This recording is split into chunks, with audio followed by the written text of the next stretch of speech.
اعوذ باللہ من الشیطان الرجیم بسم اللہ الرحمن الرحیم اللہم صلی علی محمد وعلی محمد۔ معزز ناظرین و سامعین، السلام علیکم ورحمۃ اللہ وبرکاتہ۔ آج کی نئی ویڈیو کے ساتھ حاضر خدمت ہوں، میں ہوں خدیجہ اور آپ دیکھ رہے ہیں میرا آفیشیل یوٹیوب چینل۔ آج کسی اسپیسیفک عنوان پر گفتگو نہیں کرنی ہے، البتہ آج کچھ وجوہات ڈسکس کرنا چاہوں گی کہ کیا وجہ ہے کہ وہ مکتب تشیع جو کہ اصل میں مکتب قرآن و اہل بیت تھا، وہ رسومات کا ہی مکتب بنتا چلتا جا رہا ہے، اور آج ہمارے مکتب میں 99% صرف رسومات رائج ہیں۔ ہم سنت سے بہت زیادہ دور ہیں، ہم بدعات میں زیادہ پڑھ چکے ہیں، خرافات میں زیادہ پڑھ چکے ہیں۔ تو آخر کیا وجوہات ہے کہ ہمارا مکتب، جو کہ ایسا مکتب تھا کہ جس سے ہم نے دوسروں کی رہنمائی کرنی تھی، دوسروں کو اپنے مکتب کے قریب لانا تھا، ہم لوگوں کو یا ہم دیگر برادران کو یا دیگر مسالک کو خود سے دور کر رہے ہیں ان بدعات و خرافات کی وجہ سے۔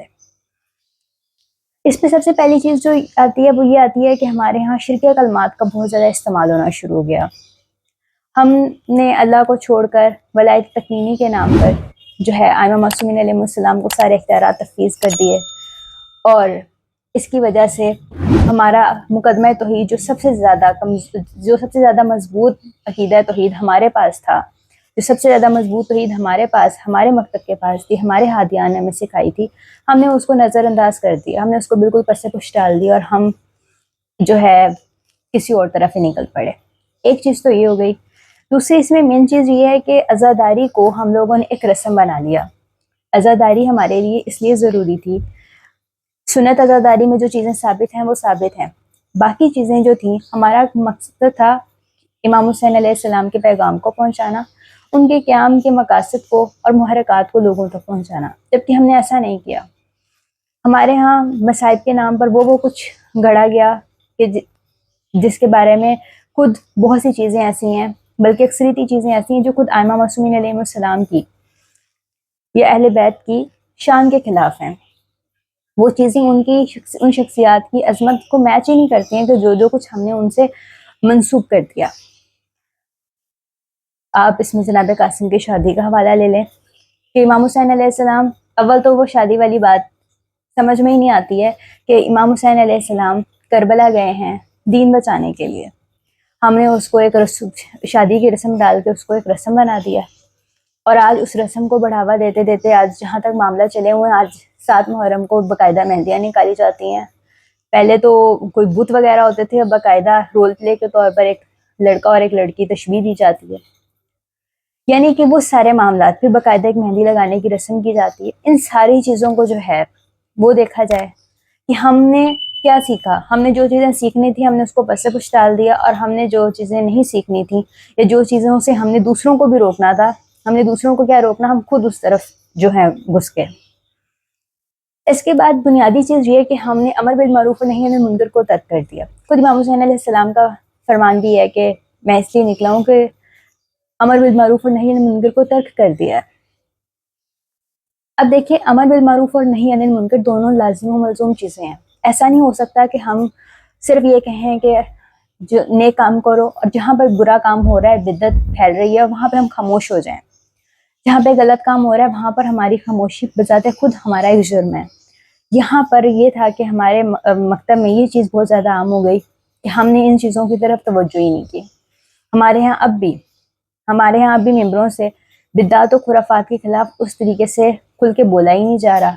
ہاں، آپ کو زیادہ تر یہ چیز ضرور مل جائے گی کہ آپ کو کہیں نہ کہیں امر بالمعروف کی دعوت ضرور ملتی ہے، خیر کے کاموں کی، کہ آپ یہ کر لیں، وہ ضرور مل جائے گی، وہ بھی بہت زیادہ نہیں، بہت کم، لیکن مل جائے گی۔ لیکن اس کے ساتھ جس طرح شد و مات کے ساتھ نہی عن المنکر کا پرچار ہو رہا ہے، اسی طریقے سے اس کا جو ہے اس کی مذمت بھی ہونا ضروری تھی۔ ہم نے اس مذمت کو بالکل ہی پس پش ڈال دیا، ہم نے اس کے خلاف کوئی ایکشن ہی نہیں لیا۔ اب ان ساری چیزوں کی وجہ سے، اور ایک سب سے امپورٹنٹ چیز جو ہے وہ یہ ہے کہ ہم لوگ اندھی تقلید کی طرف بہت زیادہ چلے گئے ہیں۔ ہم اب صرف بڑا نام دیکھتے ہیں، ہم یہ دیکھتے ہیں کہ وہ یہاں سے پڑھ کے آیا ہے، دیٹس اٹ۔ حالانکہ علم کا لیول یہ نہیں ہے۔ ہمارا علم وہ ہے کہ جو ہمیں اللہ، قرآن اور اہل بیت کے قریب لے کے جائے، وہی بنیادی علم ہے اور وہی حقیقی علم ہے۔ اور اس میں سب سے امپورٹنٹ چیز یہ ہے کہ ہم نے بالکل قرآن کو ترک کر دیا ہے۔ ہمارے ہاں قرآن مجید صرف جو ہے وہ کل وغیرہ میں یا کوئی حاجت وغیرہ کے لیے چلیں، کسی نے وظیفہ کے طور پر پڑھ لیا سو پڑھ لیا، یا ہم نے مرحومین کو سال ثواب کے لیے پڑھنا ہے تو ہم نے پڑھ لیا. اس کے علاوہ ہمارے ہاں قرآن مجید میں غور و تفکر کا کام نہیں ہے. اس کی وجہ بھی یہ ہے کہ ہمیں سکھایا ہی یہ گیا ہے کہ ہم قرآن مجید کو سمجھ ہی نہیں سکتے، جبکہ خود اللہ تعالیٰ قرآن مجید میں بارہا پر مارا ہے کہ ہم نے اس کو سمجھنے نصیحت کے لیے آسان کر دیا ہے. کوئی ہے ایسے نصیحت لینے والا کہ علم والے اور عقل والے اور جاہل برابر ہو سکتے ہیں. یعنی کہ اللہ تعالیٰ نے ہمیں اس پہ غور و فکر کرنے کو، تدبر کرنے کو، اس کو اپنانے کو، اس کو سمجھنے کا حکم دیا. ہم نے اس کو بالکل پس پش ڈال دیا، جس کی وجہ یہ بنی کہ آج ہمارے عقائد بالکل قرآن مجید کے مطابق نہیں ہیں. آج 99% مکتبہ تشیع میں جو عقائد رائج ہیں وہ قرآن کے مطابقت ہی نہیں رکھتے ہیں، کیونکہ وہ اصل مکتبہ تشیع کے عقائد نہیں ہیں، وہ مکتبہ قرآن و اہل بیت کے عقائد ہی نہیں ہیں. ہمیں دو چیزیں سے تمسک رکھنا تھا، قرآن پاک سے اور اہل بیت سے. ہم نے اہل بیت کو بھی برائے نام رکھا، ہم نے ان کی تعلیمات کو بھی نہ سمجھ رہے ہیں نہ سمجھنے کی کوشش کرتے ہیں، ہم بس ان کا دم بھرتے ہیں. رہی بات قرآن مجید کی، تو ہم نے قرآن مجید کو بالکل ہی پس پش ڈال دیا ہے. حالانکہ قرآن مجید کو تو خود ائمہ معصومین نے اپنا رہبر و امام کا ہے، لیکن ہم نے اس چیز کو بالکل پس پش ڈال دیا. تو یہ چیزیں ہیں کہ جس کی وجہ سے ہمیں سمجھنے کی ضرورت ہے کہ ہمیں قرآن سے بالکل بہت زیادہ قریب ہونا پڑے گا. یہ کچھ بنیادی وجوہات ہیں جن میں سب سے امپورٹنٹ یہ ہے کہ اگر ہم صرف قرآن سے اپنا لو لگا لیں، اور ہم بجائے اس کے کہ اگر ہم کوئی تفسیر بھی پڑھ رہے ہیں تو ہم کسی تفسیر کوئی ایسی پڑھیں کہ جو کسی مواحد انسان کی لکھی گئی ہو. یہ نہ ہو کہ کسی ملنگی نے ہی پکڑ کے لکھ دی ہے. ملنگی سے مراد یہ ہے کہ آج کل پاکستان میں جو سرٹیفائیڈ غالی ہیں وہ بھی اپنی تفاسیر لکھ رہے ہیں قرآن مجید کی، اور وہ اللہ جانے کیا تفاسیر لکھیں گے اور کیا وہ لوگوں کو دیں گے.